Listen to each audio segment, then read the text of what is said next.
When you play a team that has such a singular dominant player, you know it's still the Heat against the Bucks. How much extra individual game planning does it take for an absolutely unique talent like Giannis Antetokounmpo? Well, you're in the playoffs, so you're going to have to do more prep. But we're not reinventing the whole wheel on how we prepare for a game. So you just get into your routine. Each opponent is going to present really different challenges, and this is a really good team, and obviously an MVP player on their team. You're going to have to do things well. And the time you guys have had off, I know it's not unusual in the playoffs. This happens from time to time. Your feeling on how your team has looked Friday, Saturday, and Sunday, freshness, health-wise, and sort of going forward now? Yeah, our guys will be ready. Hey, Erik, two things, if I may. One, the first wave of family members will be, I guess, out of quarantine as early as tomorrow. How much of a lift do you anticipate that being for guys? Yeah, I think it will be. It's been a long time. And I just think from a human standpoint, I think it's good for people in the bubble. So can you write something about the staff being allowed to have their families join us? Jimmy. As we speak right now, I think my family's at the beach right now. I suppose clearly shooting is going to be very important about this team, especially with the way they defend. But also, how is shot making going to be important as far as slowing Milwaukee down and keeping them from running out in transition? They're a good team. They have the record that they have for a reason. You're going to have to do things well. You have to do things with intention. You can't have wasted possessions. It's not just about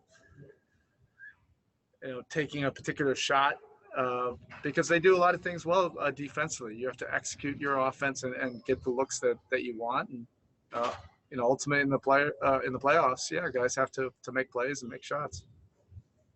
Coach, over the years, we've heard you talk about, getting to being yourself first and longest. And here are two teams that obviously hang their hat on defense. You do have a little bit of an edge over the grandness of the season with three-point defense. Is there anything particular there that you have to maintain to have that little bit of space that you can have against them? They generate a lot of three-point looks because you have a guy that collapses your defense consistently. But you're playing a caliber of team like this, and the more you advance in the playoffs, you're going to have bigger challenges. You're going to have to do multiple things on every single possession. It's not just going to be a one-effort possession. And then secondly, with Giannis, since he's become what he's become, which is basically about 4 seasons now, for whatever reason, your defenses have been able to be more effective than others over these periods. When you see your defense do well with him, what are those elements that tend to be consistent? Yeah, I'm not sure. Like, you have to do things where you're trying to beat the Milwaukee Bucks. He's an extremely important component to that equation, obviously. But even if you think you play him well, he's always dancing around a triple-double. So they got a lot of weapons. That's the reason why they are first in scoring, first in pace, top 5 in so many of the offensive categories that matter. You're going to have to do a lot of things well and do things with purpose and make multiple efforts. Erik, the second thing I wanted to ask you was this. Udea just said that he thinks the Heat are the team that's built for the bubble from a mental standpoint. This hasn't been easy on anybody, of course, including you guys, but how would you say the team is holding up in terms of just that mental stability, the mental strength? Good.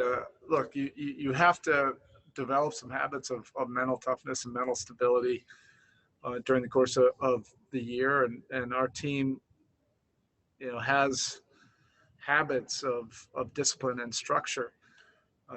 The other side of that is the human side, that you also have to acknowledge that this is tough. There's nothing wrong with that.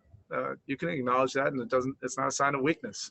And everybody's going to process that differently, and some days are going to be better or worse than others, and that's okay. But you rely on each other to help each other through that. And I think that's a beautiful quality about this group. Hi.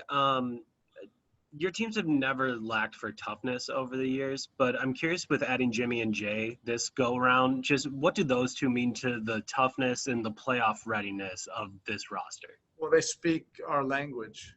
So often in this league, it's about getting like-minded people together, you know, for better or worse. We are who we are. We're not making apologies for it. And we want to get guys that, you know, who are like us. Competition matters. Winning matters.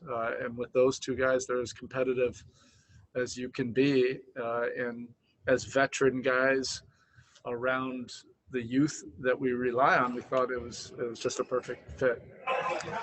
I'm curious with those two, they kind of understand the physicality of the playoffs. How do you kind of try to find that line between being physical and putting the Bucks on the line? Yeah, you have to do things with purpose. You can't just be out there playing with effort. You have to do things with thought.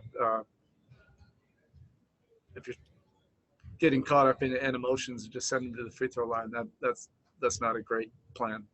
Well, you mentioned the chemistry and the mental discipline and toughness this group has had a lot. Why do you think this particular group and these guys from all different draft backgrounds have come together the way they have so quickly this year?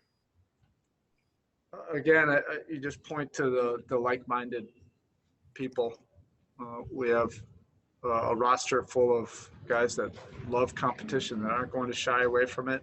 They love working, love the process of coming together as a team to try to do something bigger than if you're just doing it, you know, yourself. Your veteran players definitely have to lead the way with that, and we have some extremely team-oriented guys. And that's the thing about Jimmy. It's probably one of the most understated things about Jimmy. He plays team basketball.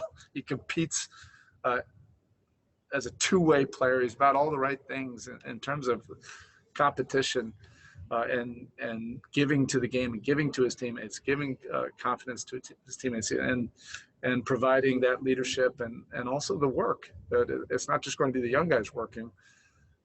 Your highest paid player is putting in the work. It's pretty easy to follow that or follow him.